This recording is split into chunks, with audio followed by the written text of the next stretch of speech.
sure. What else did we put on our shopping list? Oh, what a mouth-watering smell.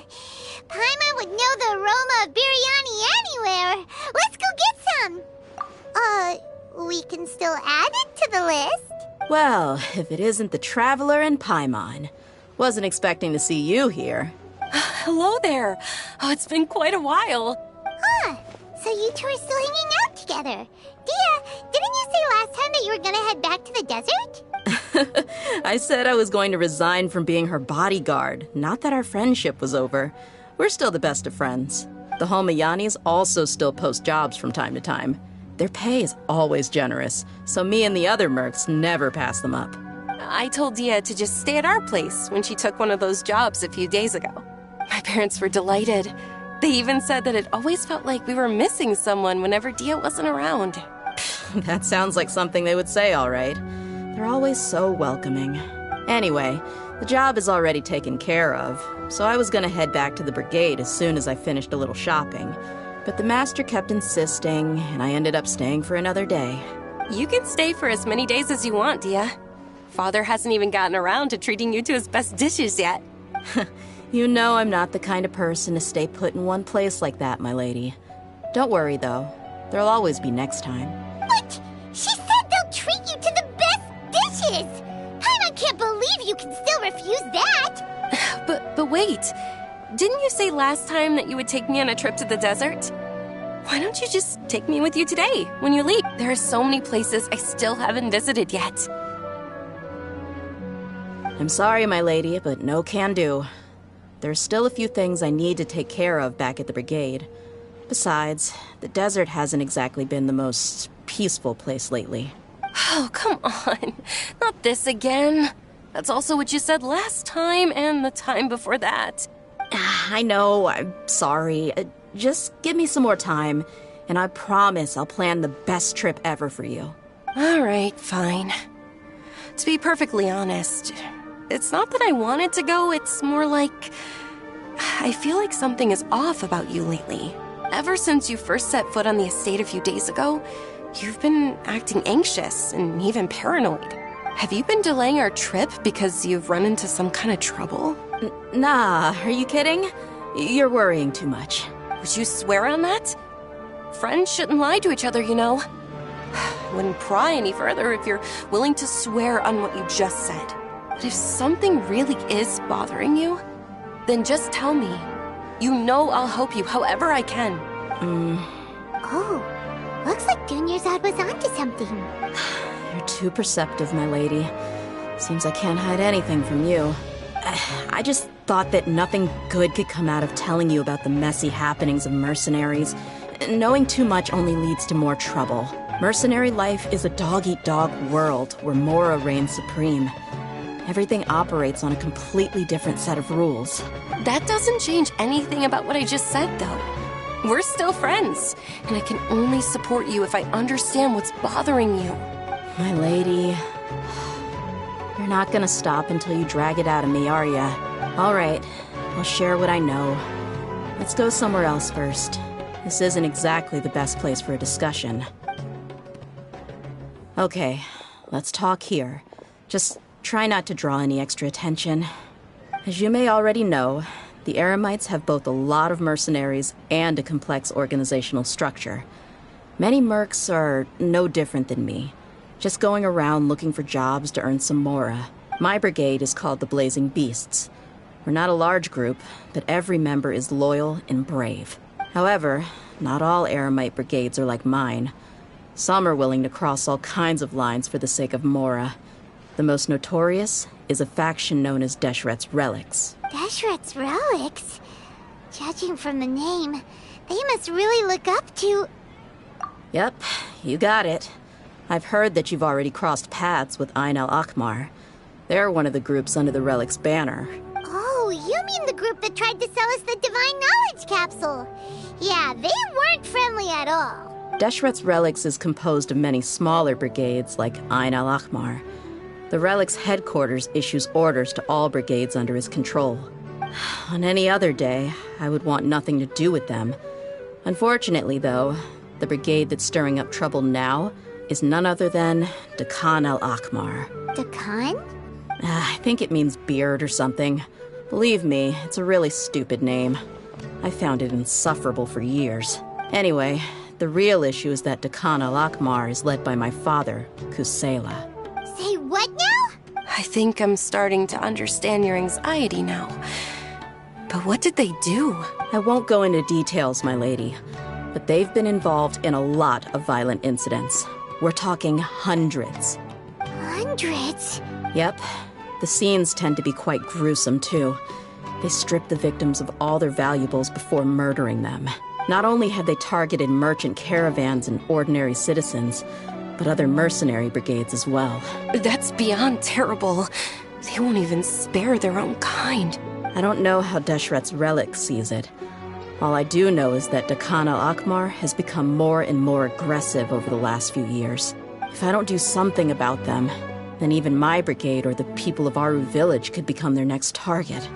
I just wish I knew what's driven him to do this. Yeah. How can your father do such terrible things? I don't know. People change. He's always been pretty pathetic. But at least in the past, there were still a few lines that he wouldn't cross. That's setting the bar pretty low. I mean, if he was even remotely decent, then why would I have to leave the brigade and cut all ties with him? He was loud and foolish, with no real sense of purpose. Instead of doing anything useful, he spent most of his time drinking and chasing after women. Of course, the other brigade members were just like him. Their ruckus would go on night after night. Sounds like a nightmare. What about your mother? Did she ever step in to stop them? Unfortunately, I never knew my mother. I'm sorry, Dehya. I didn't know. It's all right, my lady. That's pretty common in mercenary circles. Didn't I mention that my father was chasing after women? I was the result of one of those encounters with some random person. He told me that he wasn't sure who my mother was. And in any case, she never came to see me. He'd say, "You'll be fine as long as you remember to stick with Dad." But even then, he left most of the parenting to the brigade. The one thing I do remember is that he used to tell me stories. But the problem was that he had terrible taste. He only knew a few stories, and even those tended to be pretty stale. They were tales of desert warriors defeating dragons in the forest, or stories of mercenaries rescuing princesses from rebel armies. Sounds like your typical fairy tales. More or less, yeah.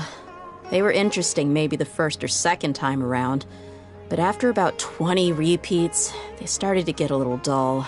He seemed to think those stories were the best things ever, though. He was so into them that he'd call the whole brigade over and make them perform the whole thing as a play. Even the toys he gave me would all be story props. I'd get helmets, shields, and toy swords. It was only much later when I realized that the shows were more for him than they ever were for me. What an interesting guy. Yeah, I've always found him pretty childish, but that was something I could just shrug off. I had no reason to despise him, until I grew up and learned the true face of Deshret's relics for myself. Looting, blackmail, violence, and fraud. They not only accepted such heinous acts, they would even openly boast about them. No one in the brigade was any kind of hero.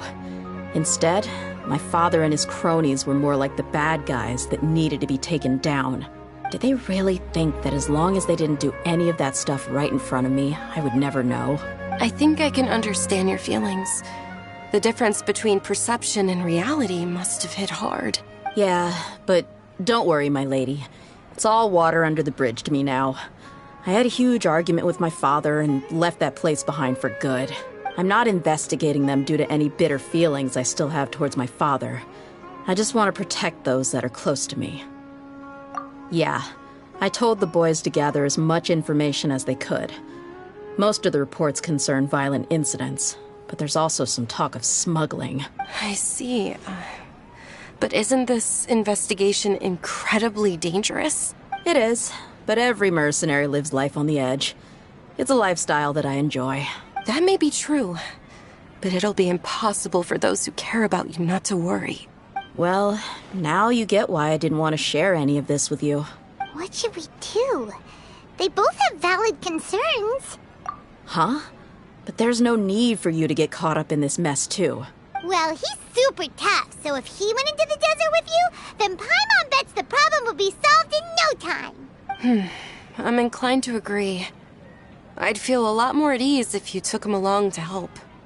I'll wait for news from you in the city until then. Please, stay safe. I'm honored that you care so much for me, my lady. All right, then let's get moving. Our first stop will be Caravan Rebot, where we can catch up a bit with my fellow mercs.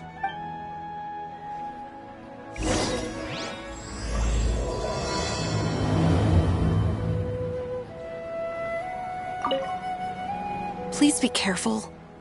I'll stay in the city and wait for news from you. Just don't do anything reckless, all right?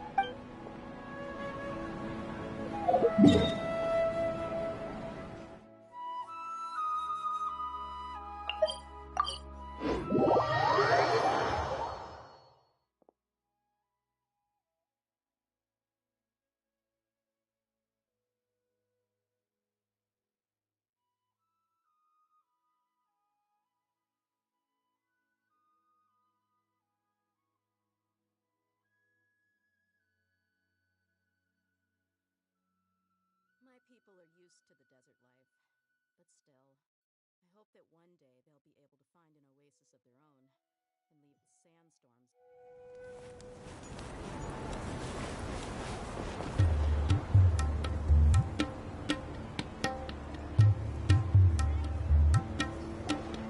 Hey, Dehya, you're back. Are these two friends of yours? Oh, so you've already become like one of us then? Well, that's good to know. Anyway, since we've got a newcomer, let me fill you in on what the Khan al-Ahmar's been up to lately. They've become extremely aggressive. Apparently, even their own now have become acceptable targets. They even attack other relics brigades, just the same as any other mercenary brigade. Even the most ferocious beasts still protect their own. It sounds like they've thrown that straight to the wind. That's right. Once they've collected enough loot off the other mercenaries, they sell it off to a different brigade, or turn to merchants on the black market. A portion of their profits is immediately exchanged for more food and weaponry to be used in their next violent operation. That's terrible! Yeah, and it really makes you wonder why they're so desperate for Mora. A few days ago, Isham and I trailed them for a while, and even disguised ourselves as merchants to conduct trade with them. We were able to learn a few things from the exchange. Rather than saying they're out to plunder and hoard Mora, it'd probably be more accurate to say that they're experiencing an internal power struggle. Wait, a power struggle? You heard me right. The vast majority of their victims are mercenaries from the other brigades of Deshret's relics. If their only goal was Mora, they could have gone after anybody. The targeted nature of their attacks points to a power struggle between the different brigades within the relics. That's the only plausible explanation we have. Unfortunately, we weren't able to find out anything more specific. It seems they're also trying to keep things under wraps. Oh, one last thing we discovered was that over the past few years, as the Khan al-Ahmar became more and more active, Deshret's relics as a whole became a lot weaker. It sounds mighty strange to me, too. Harun, you can leave the rest of the investigation to us. Gotta say, though, I didn't expect you to go on a whole undercover mission during the few days I was gone. Sounds like you were really putting your necks on the line, no? Nah, it was nothing. We're just as concerned about the situation as you are. The Khan al-Ahmar is your father's crew, after all. What he said. Besides, Dehya, haven't you done more dangerous things than all of us combined? What we did is nothing compared to your experiences. Yeah. And while they went to talk with Khan al-Ahmar, I took a look at the last camp they attacked. Any survivors of the attack were already long gone. There was nothing of value left in the camp. Ah, Hisham and Khalaf. You're here too. We rushed over as soon as we saw you come into Caravan Rebot. Although this new friend of yours looks a little green behind the ears, I'm sensing a special vibe from him. Now that we know you'll have a capable partner with you, we can also rest easy. Hey, what about Paimon? Feel anything special? Oh, you're also planning to tag along with them? Of course! Paimon is the traveler's most important guide. Wherever he goes, Paimon will follow. Oh, in that case, then you'd better take care of her too, Dehya. Don't underestimate Paimon! Don't worry about her.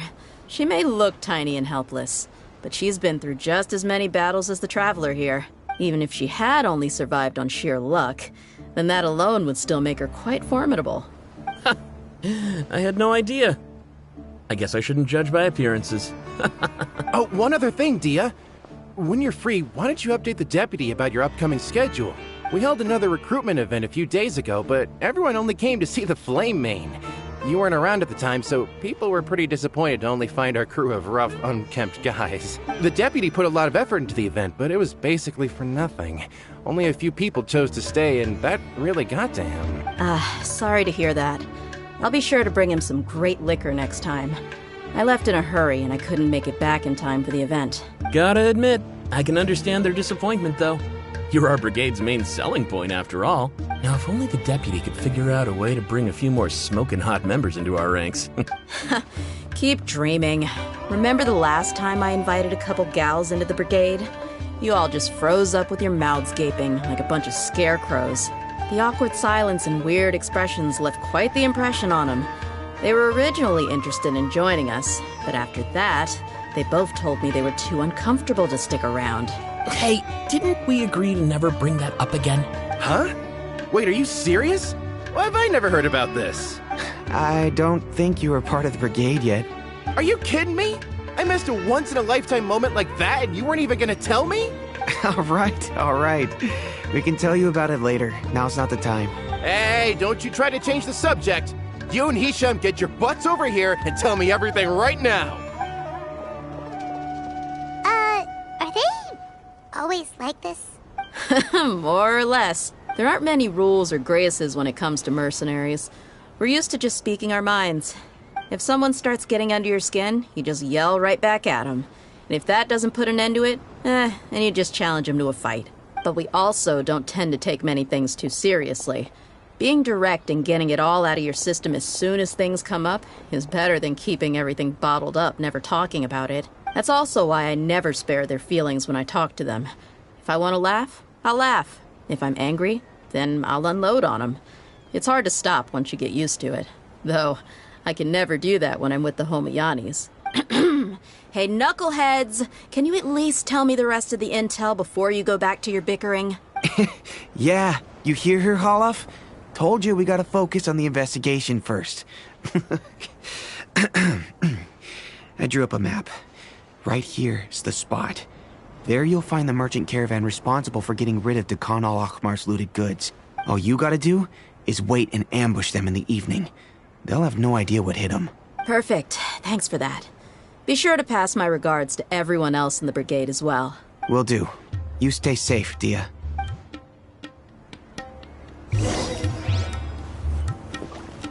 Now, like I said, the two ladies Dehya brought with her were also like super mercs. I'm talking same level as Flame Main here. Oh, you should have seen it. The aura of the two of them when they were standing together, it was incredible. I was just at a loss for words, that's all. Oh, so pathetic. Hey! Shut up!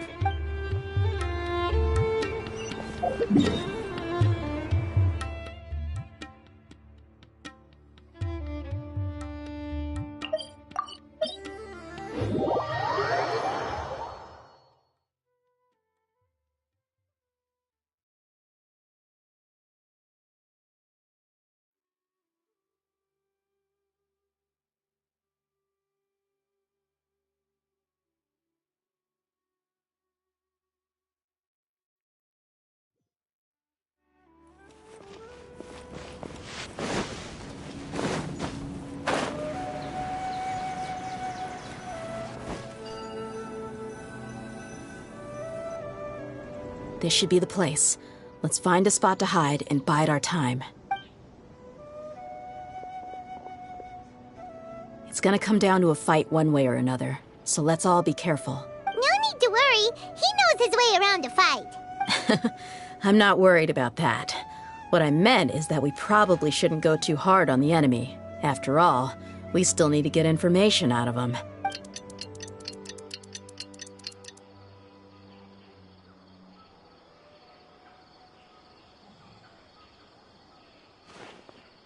Here they come. You ready? Let's not give them a chance to react and end this quickly.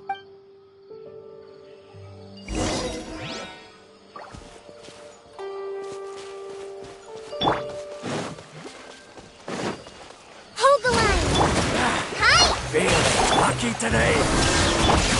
Let's get it on! Hi! Huh. Huh. Hi. Huh. Ah!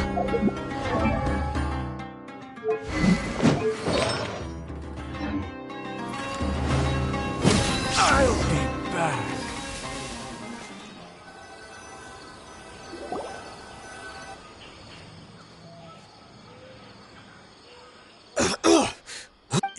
You're the Flame Bane. Good. That saves me an introduction. All right, time for a little talk. Are you buddies with Dakana Lakmar now? Tell me, what are they after? You know the code of being a mercenary just like everyone else. The first rule is to never divulge key information about our employer. What makes you think I'd talk? That might have worked on an amateur, but I know you're just looking to protect your reputation. Think about it, though.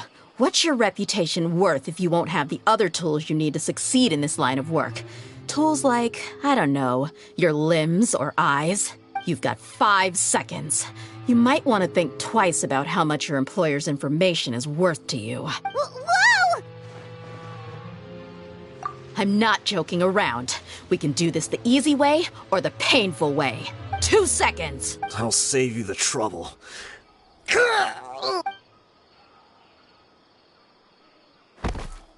Huh? Are you crazy? He tried to bite off his own tongue. Quick, search the area for any first aid supplies. I definitely didn't expect him to go that far. Thankfully, the wound wasn't too deep, and he just passed out from the pain. But why would he be so extreme? I just wanted to test his mettle. You can get a lot of mercenaries to talk just by threatening them. I didn't expect him to be willing to go through so much pain just to deny us some intel. Well, he's out cold for now. We could wait for him to wake up, but maybe it's not a good idea to interrogate him any further. What should we do? Yeah, don't worry about it. It'll be a waste of time to interrogate him again after that. He might just hurt himself again if we start asking. There are lots of goods around here. Let's search the area. Maybe we'll be able to find something. I'm really sorry.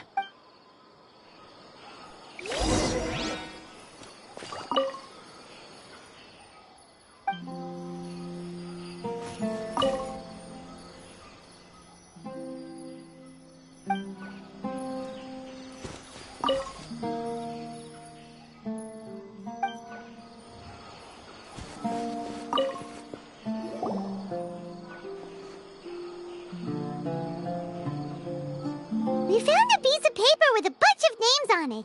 Maybe it's a record of something. Let me take a look. If this really is a merchant caravan, they should have a record of their transactions. Yep. I see an entry for Dakana Lakmar right here. Kusela, Idrisi, Bashar, and Takriti. All familiar names. Dakana Lakmar has been trading for a hefty supply of food, weapons, and medicine. It seems that in the past, they used to receive some canned knowledge as well. This caravan is just one link in their logistics chain. Once in the rainforest, the caravan will exchange the looted goods for Mora, and the funds will then be passed to a specific person. That person will then pack the caravan full of necessary goods, which will then be brought right back to Dakana Lakmar. Wait, why is there no Mora value recorded for the final transaction? No value?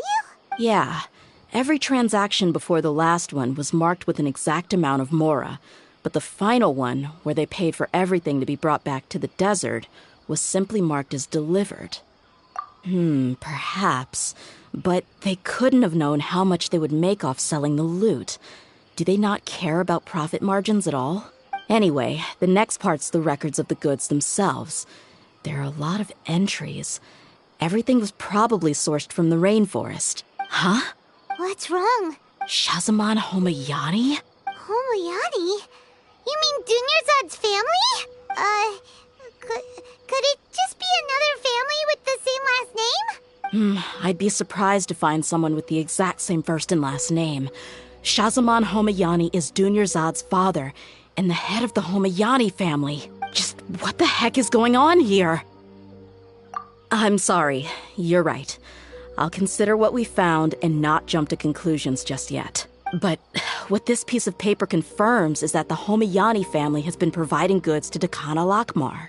What if the Homayanis have been kept in the dark and don't know they've been trading with Dakana Akhmar? That's a possibility.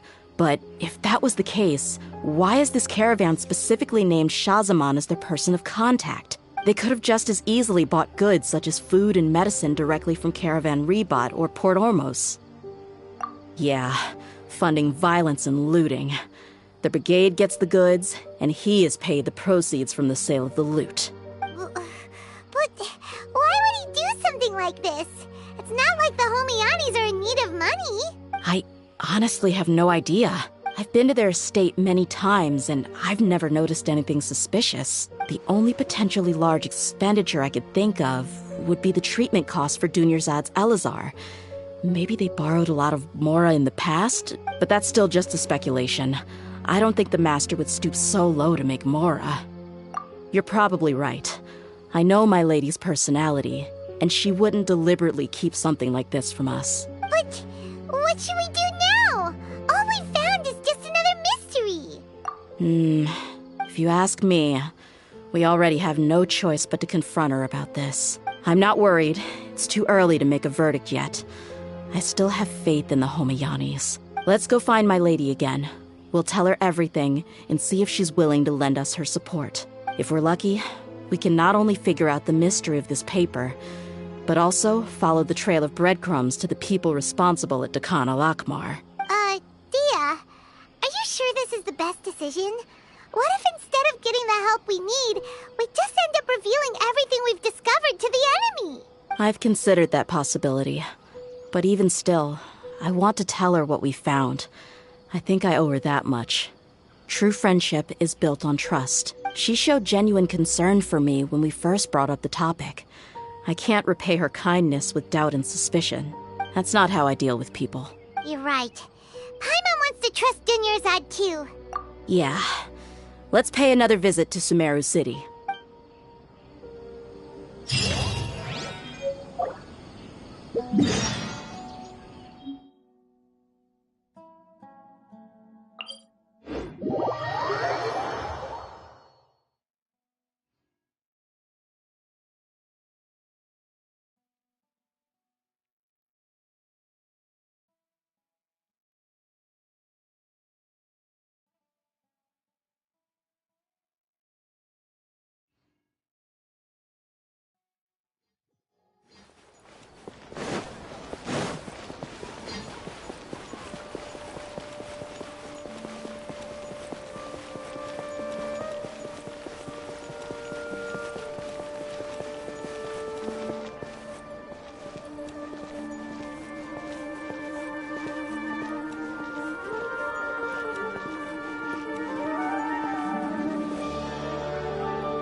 We're back, my lady. Oh, you're back a lot sooner than I expected. You mustn't have run into any trouble then. Well, how did it go? What did you come up with? Actually, we are still investigating. It's just that we've discovered something strange. I see. The clues you found have led you back here, in the city? Something like that. Yeah. You all look a little dispirited. Whatever you found must not have been very encouraging after all. Why don't you discuss it with me? Maybe I'll be able to say something to cheer you up? It's okay, my lady. It's not so much about me being upset with my father or anything like that. How should I put this? So something is wrong. Even the Traveler and Paimon have been uncharacteristically quiet. On any other day, Paimon would have already waved to me with a smile and shouted, "Dunyarzad, we're back!" So tell me, what happened? Well? My lady, please prepare yourself for what we're going to tell you next. It concerns the Master. The Master? You mean my father? Okay, I understand. Don't worry about me. I'll listen as attentively as I can. My father has been supplying goods to Dakan al-Akmar? Yeah, it makes as little sense to us as it does to you. I've never doubted the Master's integrity, so I'm having a real hard time rationalizing how he could ever support an infamous brigade like them. Maybe he's not actually aware of the full story and just stumbled into the deal by accident. I can't help but agree with the Traveler. Huh?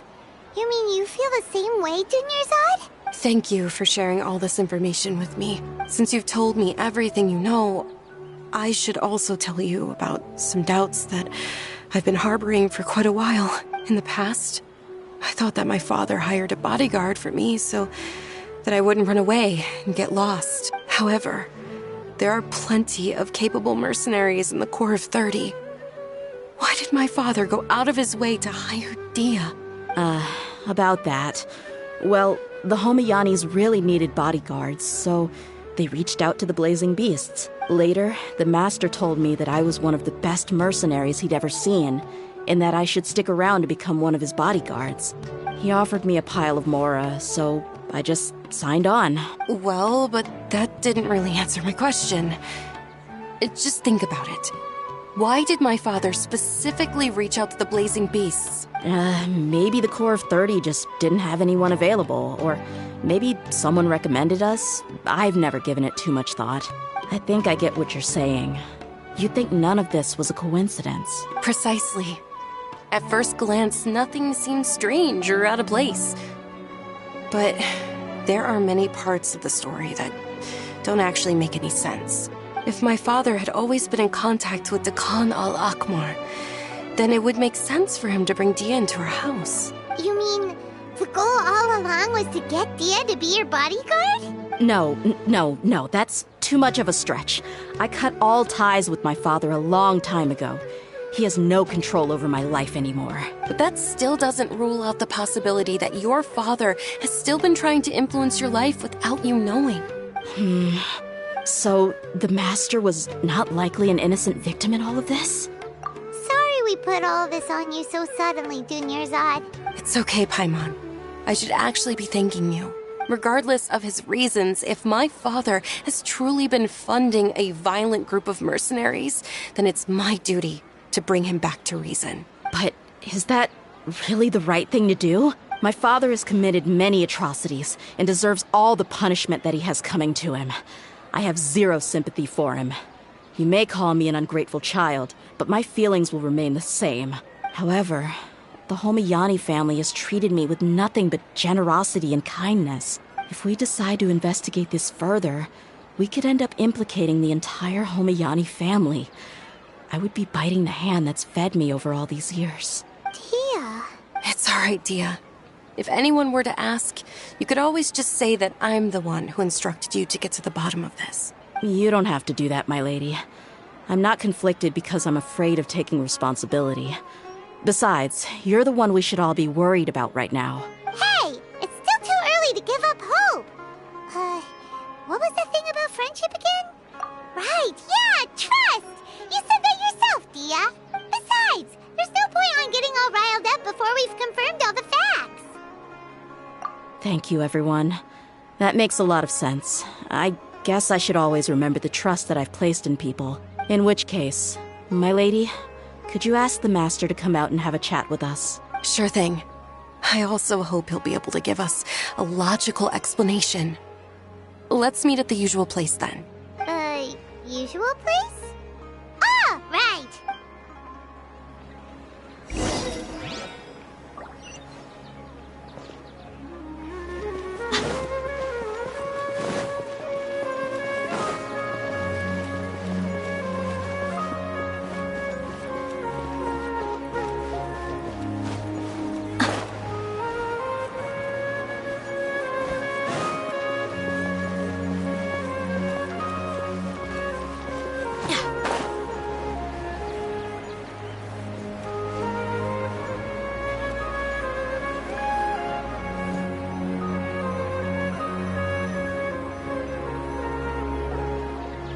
Thank you for coming, sir. Please allow me to introduce these two. This is the Traveler, and next to him is his travel companion, Paimon. Ah, yes, my daughter has mentioned them from time to time. It's a privilege to finally meet them in person. But we may skip all the pleasantries for now. What is the important matter you wish to discuss with me today?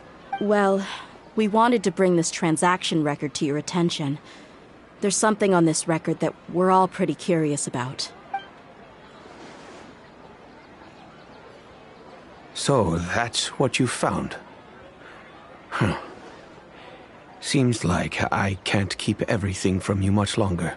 If you wouldn't mind, we'd like an explanation. Well, it's a long and difficult story.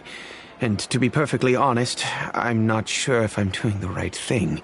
What I do know, though, Dehya, is that the truth will bring you no solace.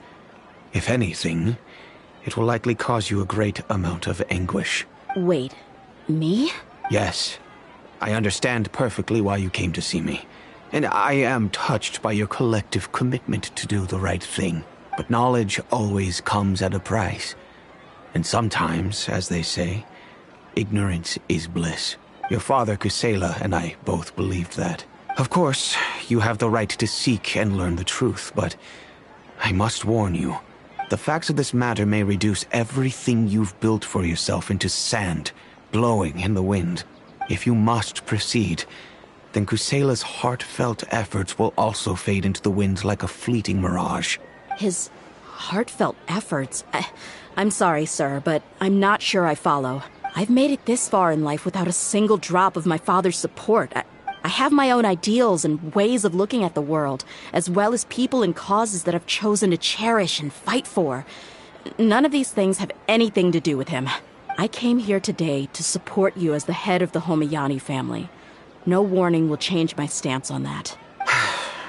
I understand. Then let me tell you a little story. Our family once needed to take a trip to the desert when Dunyarzad was just a baby. Along the way, we were attacked by bandits. They had superior numbers and quickly overpowered our bodyguards.